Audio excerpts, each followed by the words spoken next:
अब हम लोग करते हैं relation between concentration terms. Concentration terms के बीच में क्या क्या रिलेशन है। तो सबसे पहला रिलेशन आता है मोलैरिटी एंड स्ट्रेंथ के बीच में। देखिए फटाफट देखेंगे, जल्दी जल्दी करेंगे ये वाला पार्ट, क्योंकि समझने का कुछ नहीं है, सिंपल छोटे छोटे से रिलेशन है। स्टार्ट करते हैं। मोलैरिटी का फॉर्मूला होता है number of moles of solute divided by volume of solution in litre. ठीक है, अब ऊपर देखो, अगर आप number of moles of solute को एक्सपेंड करो, number of moles of solute का फॉर्मूला होता है given mass of solute bye molar mass of solute. ठीक है, आप अगर इस फॉर्मूले को एक्सपेंड करोगे तो ये आएगा, और नीचे volume of solution litre as it is आ जाएगा। तो अगर इस फॉर्मूले को ध्यान से देखें तो इस फॉर्मूले में आपको क्या दिखेगा, given mass of solute by volume of solution in litre.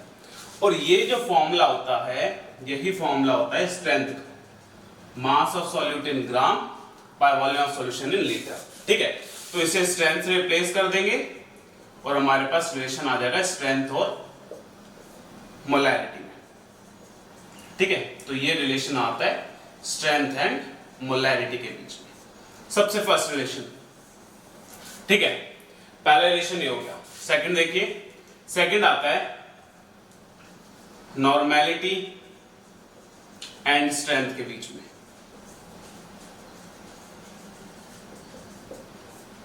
Normality का फॉर्मूला होता है n factor multiply bye given mass of solute.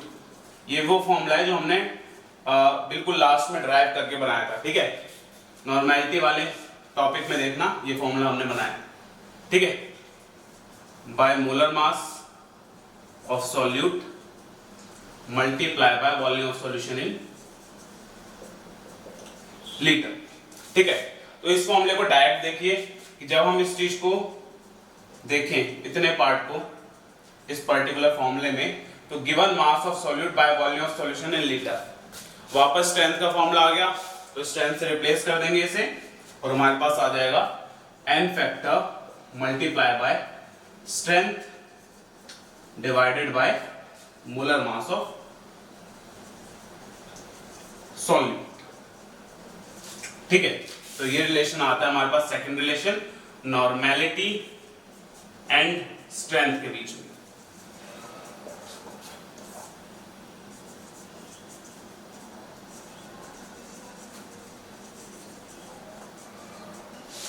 Second relation. ठीक है, नेक्स्ट देखिए third relation between molarity and normality.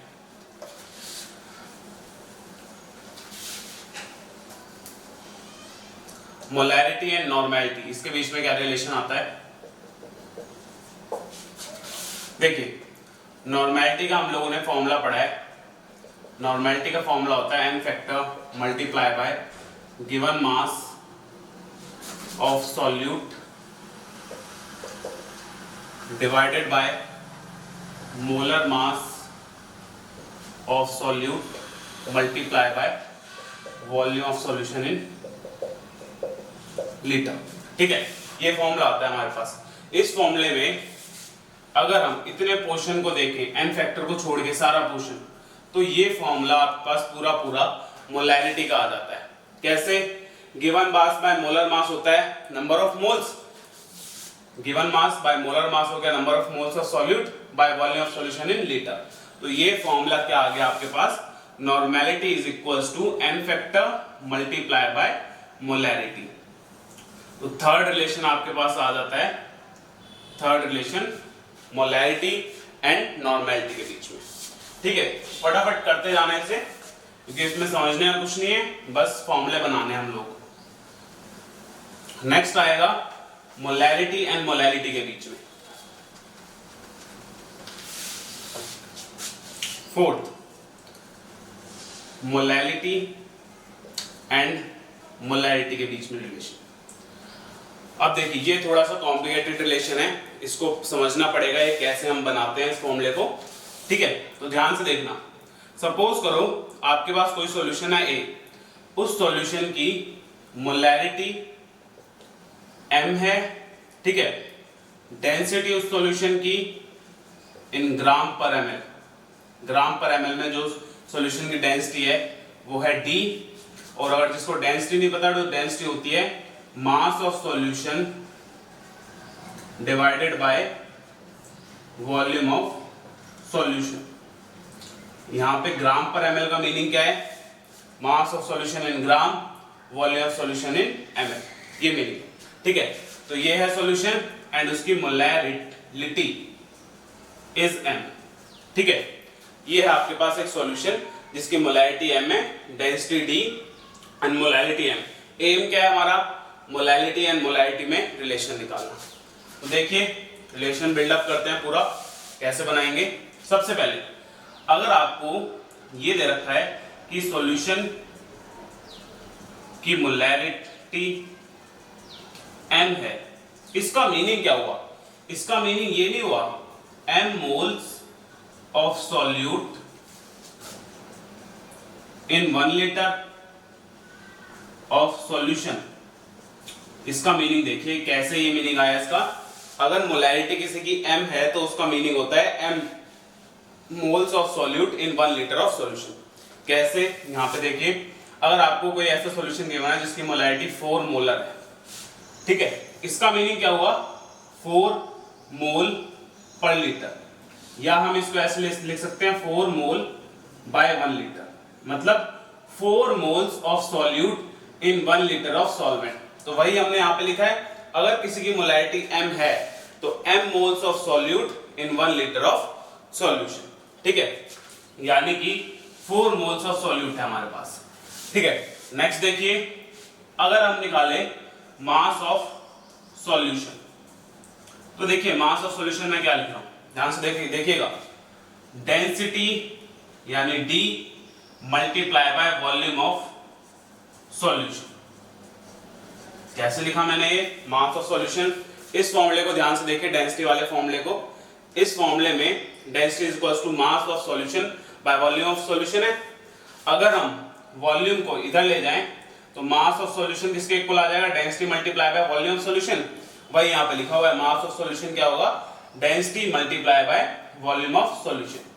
अब वॉल्यूम ऑफ सॉल्यूशन इस example के हिसाब से क्या होगी, 1 लीटर, 1 लीटर का है सॉल्यूशन, बट यहां पे हम 1 लीटर डायरेक्टली नहीं लिखेंगे, हम यहां पे अगर 1 लीटर लिखेंगे तो गलत है। क्यों, क्योंकि डेंसिटी हमने क्या बोला है ग्राम पर ml में, और यूनिट्स एक एक्सप्रेशन में यूनिट्स सेम होनी चाहिए, चाहे ग्राम हो, चाहे वॉल्यूम की हो, चाहे लेंथ की हो, यूनिट सेम होनी चाहिए। अगर वॉल्यूम की यूनिट एक बार ml ले रखी है तो यहां भी ml ही होगी, यानी कि 1 लीटर को हम 1 लीटर ना लिख के हम लिखेंगे 1000 ml।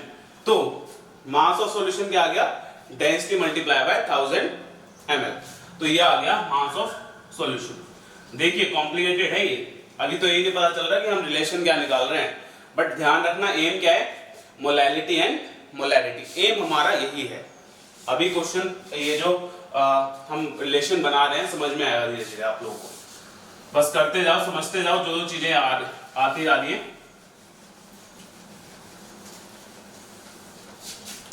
देखिए ये हमने बना लिया।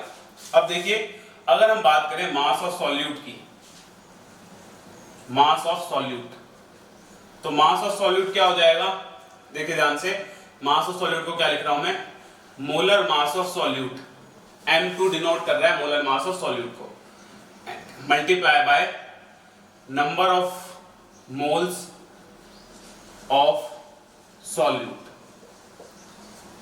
ऐसा क्यों लिखा, नंबर ऑफ मोल्स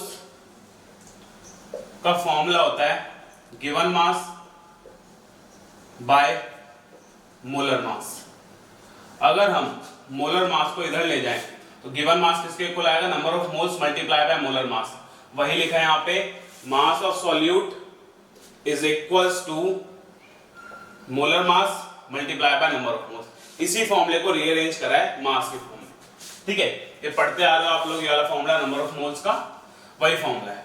ठीक है, अब देखिए अगर हम नंबर ऑफ मोल्स की बात करें तो इनिशियली नंबर ऑफ मोल्स हमने कितने बोले थे, कितने m मोल्स ऑफ सॉल्यूट, तो ये क्या हो जाएगा m, ये मोलैरिटी को डिनोट कर रहा है, m2 किसको कर रहा है, मोलर मास ऑफ सॉल्यूट को। लिखते जाना है सारी चीजें, ठीक है, ये हो गया। अब अगर हम लोगों को चाहिए मास ऑफ सॉल्वेंट, तो मास ऑफ सॉल्वेंट क्या होगा,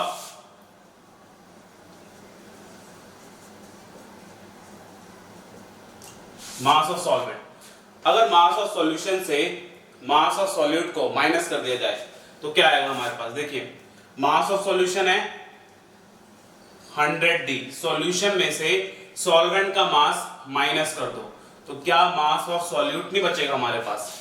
सॉल्यूशन में दो कंपोनेंट है, एक सॉल्यूशन है वो कंपोनेंट 1 प्लस कंपोनेंट 2 से मिलके बन रहा है, अगर सॉल्यूशन में से वन कंपोनेंट को माइनस कर दो तो 2 का मास बचेगा। वही चीज हमने यहाँ पे करी है कि सॉल्वेंट का मास कैसा आएगा, सॉल्यूशन का मास माइनस सॉल्यूट का मास। तो इस चीज को अब देखिए, अब हम पढ़ते हैं फॉर्मूला क्या होता है मोलैलिटी का। मोलैलिटी का फॉर्मूला क्या होता है, हमने पहले पढ़ा है। मोलैलिटी का फॉर्मूला होता है number of moles of solute, m number of moles of solute, ठीक है, divided by mass of solvent in KG. Mass of solvent, but ये केजी में नहीं है, इसको केजी में करने के लिए ये हमारे पास है ग्राम में, पूरा ग्राम में। कैसे ग्राम में, यहाँ पे देखो हमने डेंसिटी ग्राम पर ml में थी तो ये ग्राम में आया।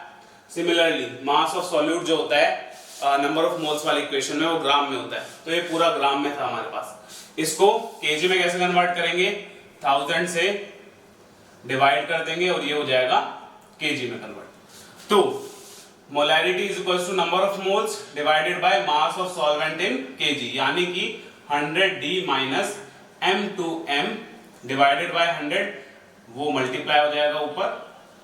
तो ये हो गया रिलेशन मोलैलिटी एंड मोलैरिटी के बीच में, मोलैलिटी एंड मोलैरिटी के बीच में रिलेशन आ गया ये।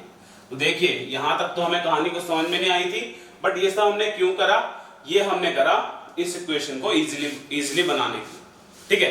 तो ये फोर्थ रिलेशन हो जाता है मोलैलिटी एंड मोलैरिटी के बीच में। अब आ जाओ फिफ्थ रिलेशन पे। नेक्स्ट रिलेशन आएगा मोलैलिटी एंड मोल फ्रैक्शन के बीच में।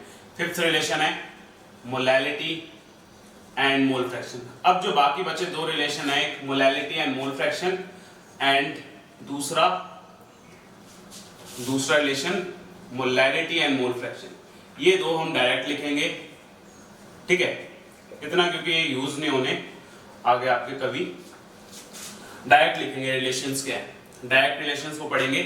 देखिए सबसे पहला relation molality and mole fraction के बीच में रिलेशन होता है 1000 x2 divided by x1 m1,